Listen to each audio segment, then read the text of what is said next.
सूरज की पहली किरण खेतों से होते हुए गांव की गलियों में आ रही थी। उस गांव में एक लड़का रहता था, राजू। राजू अपनी माँ के साथ एक छोटे से कच्चे घर में रहता था। माँ सुबह सुबह चूल्हा पर रोटी सेक रही थी। राजू माँ की मदद कर रहा था, लेकिन खाने का सामान बहुत ही कम था। कभी कभी वो बाजार में जाकर मिठाइयों और पकौड़ों की खुशबू लेता था। उसके दोस्त उसे कभी खाने में नहीं बुलाते थे। कुछ बच्चे तो उसका मजाक उड़ाते थे। फिर भी राजू हमेशा दूसरों की मदद करता था। एक शाम वो खेतों के पास बैठा सूरज ढलने का वेट कर रहा था। उसने सोचा, काश मेरे पास खाना होता तो मैं सबके साथ बांट सकता। अगली सुबह वो बाजार गया। वहां एक पुराना फकीर पीपल के पेड़ के नीचे बैठा था। फकीर ने राजू को देखा और बुलाया, बेटा, तुम इतने उदास क्यों हो? राजू ने अपनी कहानी सुनाई।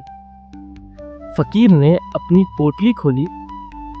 उसमें एक चमकती हुई रोटी थी। ये रोटी कभी खत्म नहीं होती।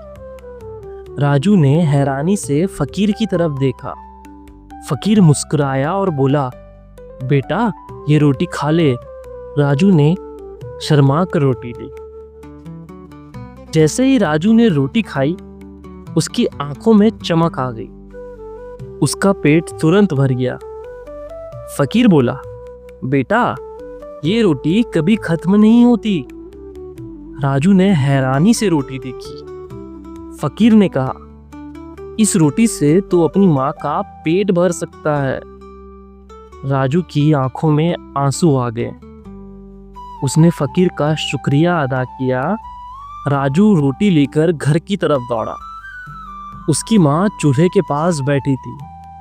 राजू ने माँ को रोटी दी। माँ ने हैरानी से रोटी को देखा। राजू बोला, माँ, ये कभी खत्म नहीं होती।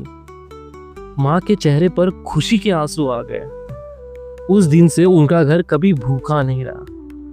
राजू हर रोज फकीर को याद करता। उसकी जिंदगी बदल गई और ये कहानी यहीं समाप्त होती है।